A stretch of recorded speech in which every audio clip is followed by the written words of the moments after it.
Hi everyone, welcome to Prerna Build Your One Skill by Yourself. So, ఇవాళ మన programme లో భాగంగా servo motor ని ఆర్డినోతో ఏ విధంగా ఇంటర్ఫేస్ చేయాలనేది చూద్దాం. సో సర్వో మోటార్ అంటే ఏంటి, సో ఏ విధంగా వర్క్ చేస్తుంది అనేది కూడా చూద్దాము. సో దీంతో పాటుగా మనకి కనెక్షన్స్ టింకర్ క్యాడ్ లో ఎట్లా కనెక్ట్ చేసుకోవాలనేది కూడా చూద్దాం. ఓకే, సో ఈ సెషన్ మీకు సమర్పిస్తున్నారు Puma ERDC solutions, Sri Vivekananda Lahari institutions, skyrace and conducted by final avengers academy of excellence. So session లోకి వెళ్లే ముందు ఛానల్ ని లైక్ చేయండి, షేర్ చేయండి అండ్ సబ్స్క్రైబ్ చేయండి. మంచి మంచి వీడియోస్ అండ్ నాలెడ్జ్ మీకు మా నుంచి వస్తుంది. ఓకే, సో సెషన్ లోకి వెళ్ళిపోదాం. ముందుగా గూగుల్ క్రోమ్ ఓపెన్ చేసుకుంటాం and go to the Google search, just click on the tinkercad.com. Okay, so open it చేయగానే దాని యొక్క ఇంటర్ఫేస్ ఈ విధంగా వస్తుంది. మీరు ఇక్కడ క్రియేట్ లోకి వెళ్ళి సర్క్యూట్స్ ఓపెన్ చేయండి. సర్క్యూట్స్ ఓపెన్ చేసిన తర్వాత మనకి ఏంటంటే కంప్లీట్ గా దీంట్లో డిఫరెంట్ కైండ్స్ ఆఫ్ కాంపోనెంట్స్ వస్తాయి. ఇప్పుడు మనం నేర్చుకోబోయేది ఏంటంటే servo motor. Okay, so servo motor అనేది ఏంటంటే one of the type of motor అనమాట. ఇది ఏంటంటే కంప్లీట్ గా angles and angle of contacts base చేసుకుని పనిచేస్తుంది. రొటేషన్స్, సో మనకి కంప్లీట్ రొటేషన్ అంటే ఏంటంటే 360 డిగ్రీస్. సో హాఫ్ రొటేషన్ వచ్చేసరికి 180 డిగ్రీస్. సో ఈ రొటేషన్స్ అండ్ యాంగిల్స్ ని బేస్ చేసుకుని వర్క్ చేసేటువంటి ఒక మోటార్ అన్నమాట. సో ఇది ఎంత టైప్ ఆఫ్ పవర్ సప్లైతో పనిచేస్తుందంటే 5 volts ఆఫ్ పవర్ సప్లైతో వర్క్ చేస్తుంది ఇది. సో ఈ యొక్క సర్వో మోటార్ వచ్చేసరికి కంప్లీట్ గా DC పవర్ సప్లైతోనే రన్ చేస్తుంది. సో ఈ మోటార్స్ అన్ని కూడా ఆల్మోస్ట్ DC పవర్ సప్లైతో ఉండేవి, మనం వాడేటువంటి ప్రోటోటైప్స్ లో ఉండేవి. సో దీనికి వచ్చేసరికి 3 types ఆఫ్ పిన్స్ ఉంటాయి: ground pin, power pin and signal pin. Power pin అంటే +VCC and ground. Signal pin అంటే మనం ప్రోగ్రామ్ లో ఏ విధంగా అయితే కనెక్ట్ చేస్తామో దానికి సంబంధించినటువంటి ప్లేస్ లో సిగ్నల్ పిన్ ని మనం ప్లేస్ చేసుకోవాలి. కమింగ్ టు ద ఇంటర్ఫేసింగ్, ఆర్డినోని సర్వోని ఇంటర్ఫేస్ చేయాలి అంటే ఆ రెండు కాంపోనెంట్స్ ని మనం ట్రాక్ చేసుకుని కోడ్ రాసుకోవాలి.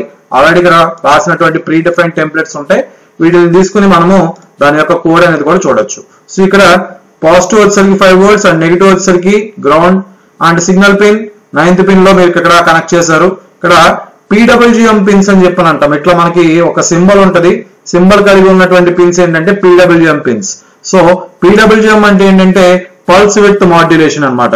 సో ఈ పల్స్ విడ్త్ మాడ్యులేషన్ అనేది ఎందుకు ఉపయోగపడుతుందంటే ఎక్కడైతే మనకి యాంగిల్స్ అనేవి ఉంటాయో అలాంటి చోట్ల, దట్ మీన్స్ ఎప్పుడైతే రొటేటింగ్ డివైజెస్ అనేవి ఉంటాయో మోటార్స్ కానీ అట్లాంటి వాటిని మనము కనెక్ట్ చేయడానికి ఎక్కువగా PWM పిన్స్ ని యూజ్ చేస్తాము.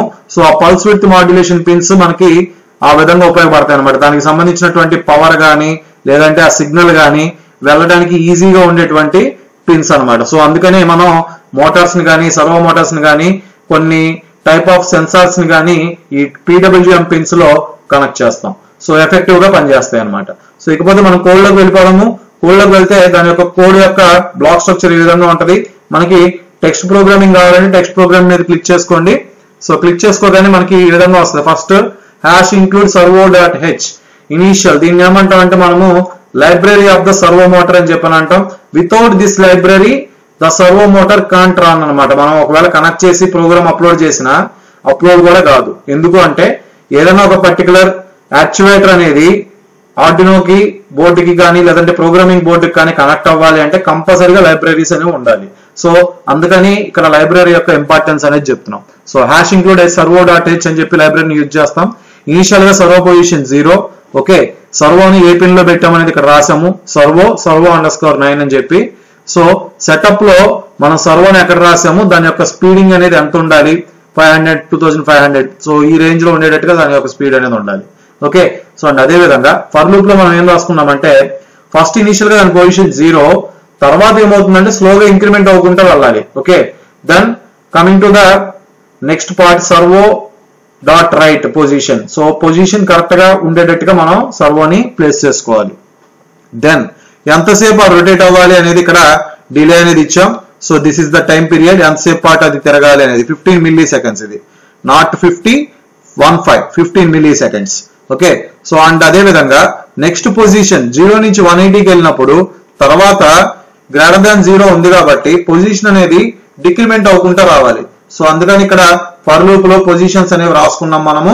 ఓకే, ఫర్ లూప్ యొక్క ఎండింగ్ అనేది ఇక్కడికి ఎండ్ అవుతుంది. కంప్లీట్ గా దాని పొజిషన్ అనేది రాసిన తర్వాత దాన్ని రైట్ చేస్తాం. సర్వో _9.write పొజిషన్ అని చెప్పి రాసుకున్న తర్వాత మనము టైం పీరియడ్ ఇచ్చి ఫర్ లూప్ ని క్లోజ్ చేసుకోవాలి ఈ విధంగా. సో ఒకవేళ మనం ఇక్కడే క్లోజ్ చేసేస్తే మనకి ఎర్రర్ అనేది వస్తుంది. సో అందుకని ఈచ్ అండ్ ఎవ్రీ స్టేట్మెంట్ అయిపోయిన తర్వాత లూప్ ని క్లోజ్ చేయాలి. ఓకే, సో ఈ విధంగా మనం ప్రోగ్రామ్ రాసుకోవాలి సర్వోకి. So this is about the servo programming to the Arduino. And ఇది ఎలా వర్క్ చేస్తుంది ఏంటంటే click press on start simulation. Okay, so అది 0 నుంచి 180కి అండ్ 180 నుంచి 0కి రొటేట్ అవ్వడం మీరు గమనించవచ్చు. మనం ఇక్కడ ఆ విధంగా రాసాం ప్రోగ్రామ్. సో అందుకని అది అలా రొటేట్ అవుతుంది. యాక్చువల్ గా 0 to 90, 90 to 0 ఇట్లా మనం తీసుకోవాలి. ఈ యొక్క కొన్ని సర్వో మోటార్స్ వచ్చేసరికి 90 degrees మాత్రమే రొటేట్ అవుతాయి, అది మనం గమనించవచ్చు. కొన్ని సర్వో మోటార్స్ 180 degrees కరెక్ట్ గా రొటేట్ అవుతాయి. సో మనం అందుకని ప్రోగ్రామ్ రాసేటప్పుడు ఏ యాంగిల్ ఎంత రాస్తున్నాం ఏంటనేది కంప్లీట్ గా చూసుకోవాలి. So this is about the Arduino and servo interfacing. Thank you so much for listening the session.